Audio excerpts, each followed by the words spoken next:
அனைவருக்கும் வணக்கம். பெர்ஃபார்மன்ஸ்க்கு ரொம்ப முக்கியமா இருக்குது 3 விஷயங்க.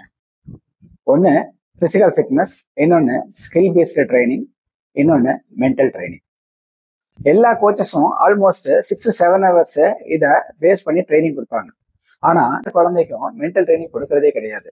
சின்ன வயசுல அதை ரொம்ப ஈஸியா எடுத்துக்கிட்டு இந்த வயசுல தேவையில்லை அப்படின்னு நினைக்கிறாங்க.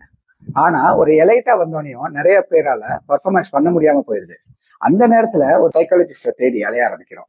அதை அவாய்ட் பண்றதுக்கு சின்ன வயசுல இருந்தே அவங்களுக்கு மென்டல் ட்ரைனிங் கொடுத்துட்டே வரலாங்க.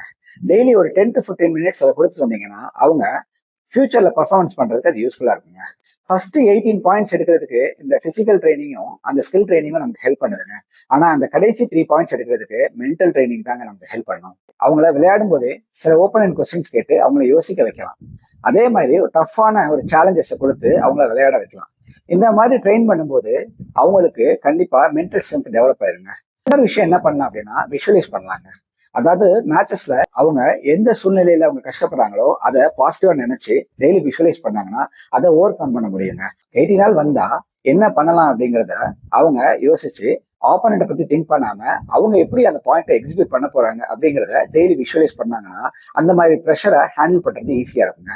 இந்த மாதிரி மென்டல் ட்ரைனிங் ரெகுலரா கொடுக்கும்போது ஓவர் த பீரியட் அவங்க மென்டலி ஸ்ட்ராங் ஆயிடுவாங்க. கண்டிப்பா மென்டல் ட்ரைனிங் சைட் பை சைடா நம்ம ட்ரெயின் பண்ணிட்டே வரணும். அது அவங்க பெர்ஃபார்மன்ஸ் பண்றதுக்கு ரொம்ப யூஸ்ஃபுல்லா இருக்குங்க.